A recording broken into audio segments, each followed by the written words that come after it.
үнс маань өөрөө боловсруулагдсан барилгын материалын түүхийд болдог.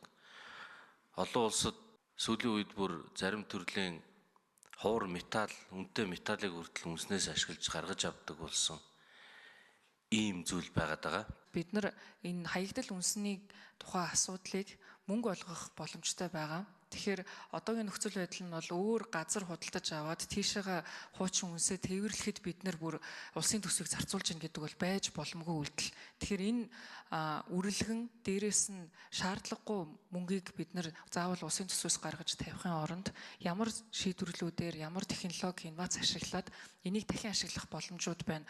Шинээр үнсэн сан барих болон хуучин үнсэн саг, хоослох, хөрөнгө оруулалт, газрын асуудлуудыг орон нутагтай хамтарч шийдэх байгалийн төрхийн сэргээх ийм шаардлагууд байгаа. Хятад улс бол дэлхийн үнсний хамгийн томоохон үйлдвэрлэгч. За дараагаар нь Энэтхэг улс байна. Энэтхэг улс бол үнсийг цементийн үйлдвэрлэлд хамгийн ихээр ашигладаг. Америкийн нэгдсэн улсын хувьд бол бетонны үйлдвэрлэлд үнсийг өргөнөөр ашиглаж байна. За зам гүүрийн төслүүдэд бас илүү чухал үүрэг гүйцэтгэж байгаа. За Европын холбоо бол үнсийг цементийн орц суулганд ашиглахыг бол дэмждэг энэ холбогдох стандартуудаа бол оруулсан байгаа. За Япон улс бол үнсийг барилгын материалд өргөн ашиглаж байна. За 96.4% бол ашиглалтын түвшинд бол хүргэсэн. За Итали, Дани, Нидерланд зэрэг улсууд бол үнсийг бүрэн ашиглаж за 100% ашиглалтанд одоо хүрсэн. За Оросын албаны улс бол нийт үнсний хэмжээ нь бол жишээлбэл 35-аас 40 сая тонн байдаг. За ашиглалтын хувь нь бол 15-аас 20%. За Монгол улсын хэмжээнд бол үнсний үйлдвэрлэл харьцангуй бага одоо 1 сая гаруй тонн боловч дахин ашиглалтын түвшин бол 5-аас 8% байгаа нь бол хангалттай үзүүлэлт юм а гэж бол үзэж байгаа. Орон нутгуудад бол барилгын материалын үйлдвэрлэл нэлээд сайн хөгжиж байгаа. 32 мянган тонн үнс гаргаж байна. За үүний 70% нь бол нарийн үнс, за 30% нь бол бүдүүн үнс. За 3 дугаар цахилгаан станцын үнсний шинээр үнсэн сан барих, за үнсээ шилжүүлэх гэдэг ийм асуудал бол төвдөрт тулгарч байгаа.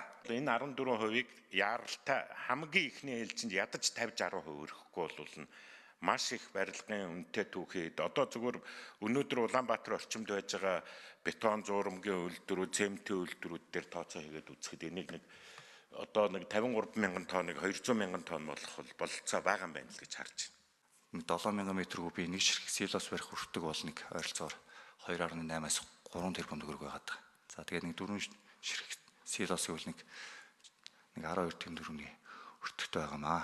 Энэ бол цаг үе олсон үнэхээр чухал юм уулзалт хэлцүүлэг болж байна. Үнсний одоо хаягдал бол манай нийт хог хаягдлын одоо 25% нэлж байгаа. Тэгээ бид нар судалгаагаа бол ерөнхийдөө Премиум тэгээд наалгуур төшиг мөнхийн Баянгал гэдэг энэ компаниудын одоо үйлдвэрийн бааз дээр бид нар бол үйлдвэрийн туршилтуудыг бол явуулсан байж байгаа. Өөрөлд нь бидний өнөөдөр яригдж байгаа үр дүнгууд бол практикад батлагдсан үр дүн шүү гэдгийг бол та нарт бас хэлмээр байна.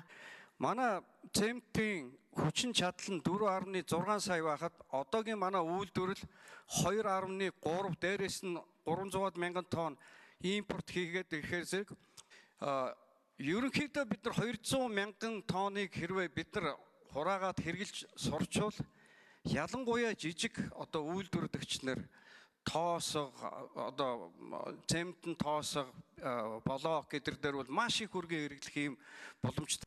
Улаанбаатар хотын газар нь айгүй одоо тэр газар чинь үнэтэй газруудыг одоо үнс нь бүрхчээд байна. Цаашдаа ч нэмэгдэх гээд байна.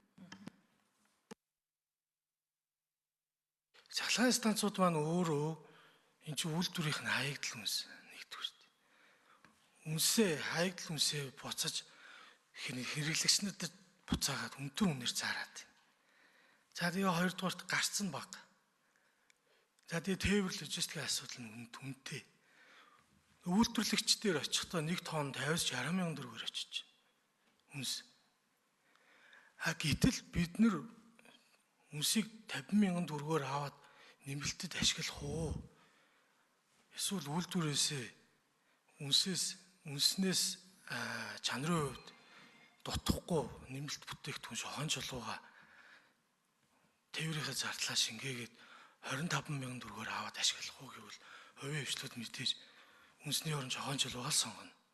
За энэ 50 мянган тонн, 53 мянган тонн дээр тендер зарлахад ингээд яг цементийн үйлдвэрүүд юм уу эсвэл барилгын материалын үйлдвэрүүд дээр квот байхгүй. Тэгээ яг энэ дундын борлуулагч буюу нөгөө одоо ухаагаар хэлбэл чинжүүдийн гарт очдог. Нэг талаас энэ маань мэдээж аж үйлдвэржилтийн асуудал бол мөн. Нөгөө талдаа бас инновацийн асуудал мөн. Тийм болохоор энэ хоёр хамтсан ороо байнгын ороод ингээд зохион байгуулж байна.